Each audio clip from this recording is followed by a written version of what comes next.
Welcome to the DFS underscore PhD show for today, July 31st. Remember, you're good enough, you're strong enough, and gosh darn it, somebody's got to win that money. And well, it was almost me yesterday in the WNBA. We'll get to the other stuff in a second. But this part of the show is about feeling positive.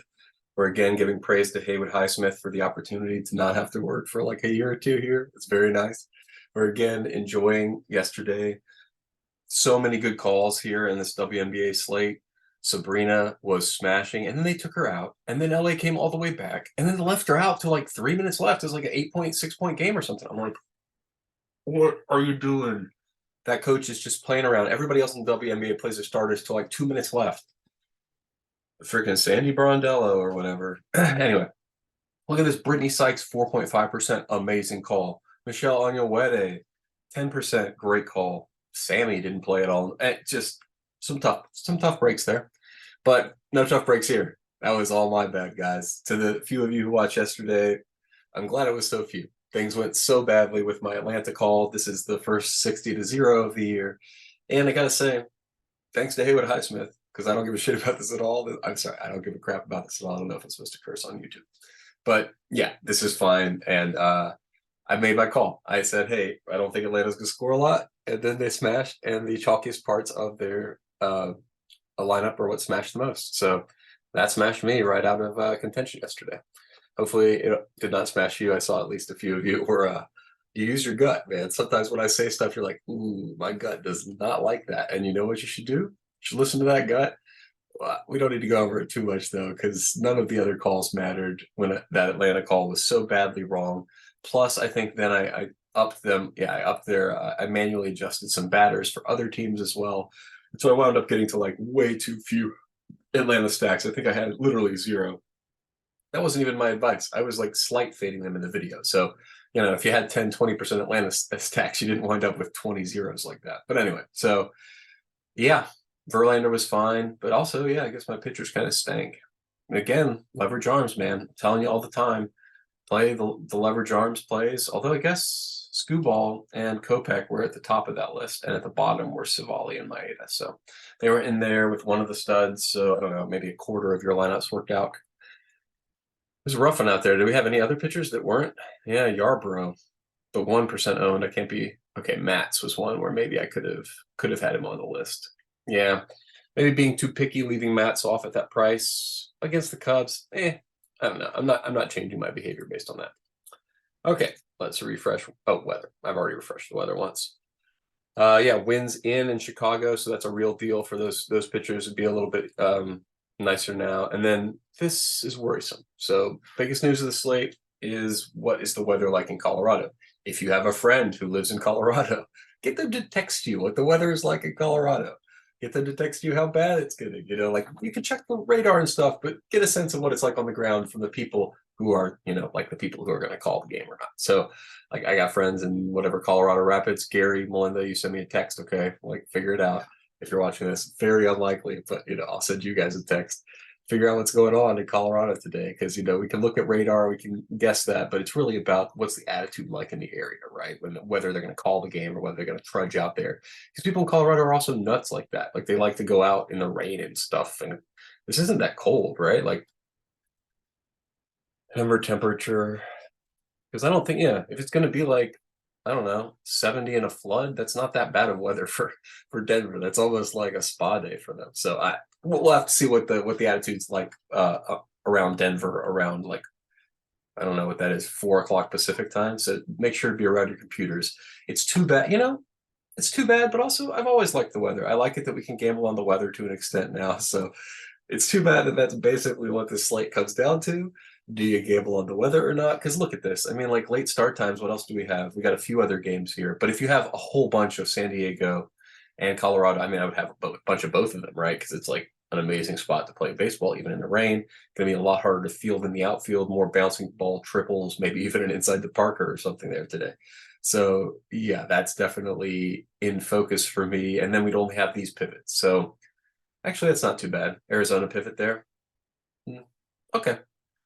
Might be worth taking the chance and then waiting all the way until 5:30 Pacific time. So that's on the East Coast. Hopefully you're still awake to make that pivot. But have a look at the weather all the way up until this lock time, because that's the whole slate. I mean, okay, now I will say the pitchers. That's always part of the more core part of the show. Today it's all about the weather, though. I mean, one of the pitchers is ruled out by the weather as well, because Lugo is like right on the borderline, because he's a really underpriced, decent pitcher. Yes, he's in Colorado, but he's really underpriced and decent. So like I was gonna take a stab, and then the weather thing. So that was like that pushed me over the edge to not taking my stab. But if I had 150, I'm definitely taking a stab. I'm only doing 20 now. I got to take it down until I get better luck in baseball, or, whatever. I don't honestly, like, it's been fine. I've enjoyed saying it. I don't really want to use up my luck for $10,000 on a baseball slate when I can see, even for the freaking Hall of Fame game, they got 50K up top. I guess I'm not doing the 100K GPP for baseball, but like, there's just so many more competitions for football coming right around the corner that this isn't the month I want to use my luck anyway. I'm just going to keep my head down. Maybe I bust 10,000, but I'm only going to do it with 20 entries on a 150. So this is my 20 entries. That's why you see order of magnitude fives here. You can translate that to whatever it is for you if you're doing 150 or single entries, right? So, okay, the calls are studs to stuff for pitchers today. Tyler Glasnow, Charlie Morton. Those are the studs we're stuffing. I guess Pivetta is now ownership is where it should be. Earlier today, his ownership was weirdly low, so we'll keep an eye out for what's going on with Pivetta. But I think he counts as a stud. He's going against Seattle, right? I mean, Seattle's the worst. I mean, the second worst, whatever. The worst on the slate is Minnesota. Even on this slate, yeah, Minnesota is not even on this slate. So San Francisco and Seattle are the teams that we are targeting. You might have noticed that I have Ryan Nelson in here. I bet none of your other touts have Ryan Nelson in the pool today. Very few of them will, but I do, because San Francisco's bad and they can strike themselves out. And yeah, Ryan Nelson ain't great. Let's see what we got for expectations over here. 4 strikeouts over 5 innings. So that's the thing. That's where I disagree and why I've bumped it up from the expectations, because San Francisco strikes themselves out. When you go over to their strikeout rate per 9, San Francisco's 9.5. So even though Ryan Nelson's not great at strikeouts, San Francisco's real bad at not striking out. Let me refresh this. Maybe it's even worse. Every time I do this, it's freaking even worse. 9.5 now. I don't know if that was worse.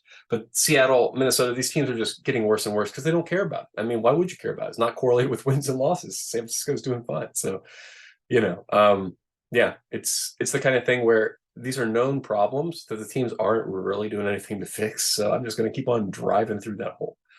So then our leverage arms. Andrew Abbott. Don't get that. I guess he's overpriced, but overpriced pitcher is perfect for me. An overpriced pitcher that nonetheless has an amazing expectation for the day. I mean, he's going against Chicago. That was wind blowing in. Wind's at his back as well. I mean, heck, I might boost this up a little bit more, 20 to 35 or something if I feel I want to be at least double the field on this, because I got that guy. And then Kirby and Burns could burn me really bad to only be I don't understand why the field is off Burns. I'm gonna have to do some digging on that. Don't get that at all. He's overpriced too.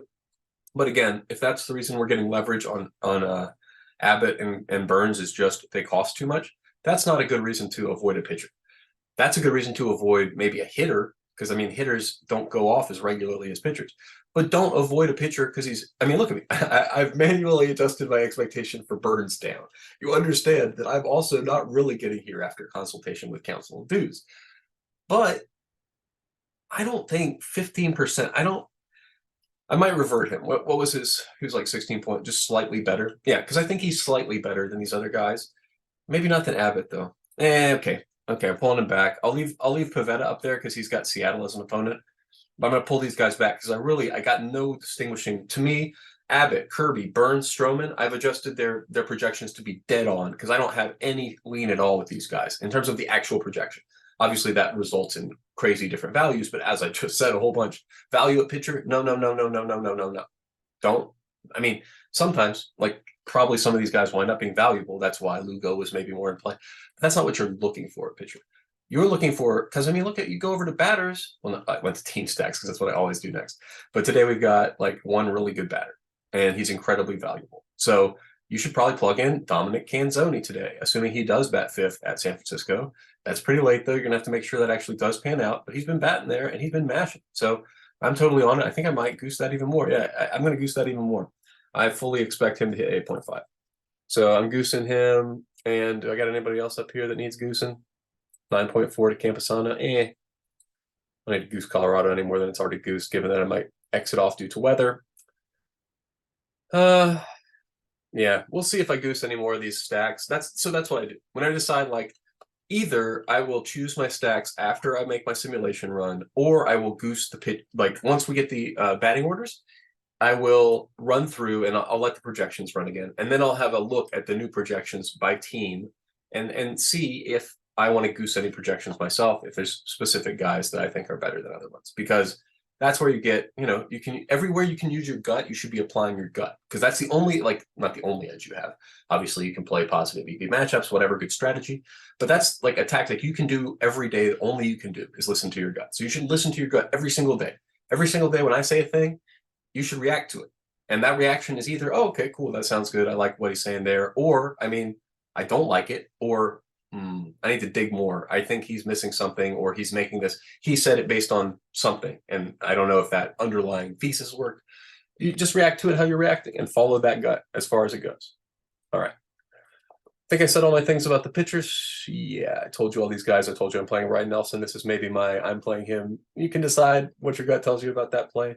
I also, I just no lean on these pitchers. I got to have a whole bunch of them to feel like a few of them are going to pan out. And same thing with the assuming that the San Diego Colorado game doesn't play, I don't really have super strong leans. Obviously, don't really want to play against Atlanta again, even though that's immediately the way I feel looking at who's the pitcher. How is what? Morton versus Atlanta. Who is versus Morton? Who's the Angels pitcher? Is it not? Do we not know who the Angels pitcher is yet? Huh. Okay. Well, then I definitely am not. Versus Atlanta at Atlanta. Griffin Canning? We're targeting Canning that much? No way. Yeah, exactly. I'm almost adding Canning to the pool as a contrarian piece. If he's really going to be less than 1% owned, he's fine. He's fine. I mean, this is dicey. Don't do this. This is definitely I'm adding this guy to the pool, but you shouldn't. So I don't buy this anti-Canning whatever stuff's going on. So number one, not going to be on Atlanta again. It's going to kill me again. I'm not Xing them out. They're clearly fine, but I'm more on Canning than I am. Let's see, where is Atlanta? Are they striking out? My gut is that if they don't hit home runs, they're striking out. My gut's a little wrong. They're 8.2. They're at 10. Well, then I'm not going to go all the way to putting him in the pool. Because that's not all the way justified. Yeah, 14 is justified though. I think I'm gonna because he doesn't even need to go wild. And this kind of leverage, like 1% is mistake. So I think that's leverage for sure, even at like whatever I get to 5-10%. So I'll take 5 to 10% leverage on whatever this weird, like everybody riding Atlanta coattails forever is, because it don't work like that. I mean, you watch enough baseball. You watched Sunday night last night, right? I mean, and actually this year, I don't even know if that's an upset for Baltimore to beat the crap out of the Yankees.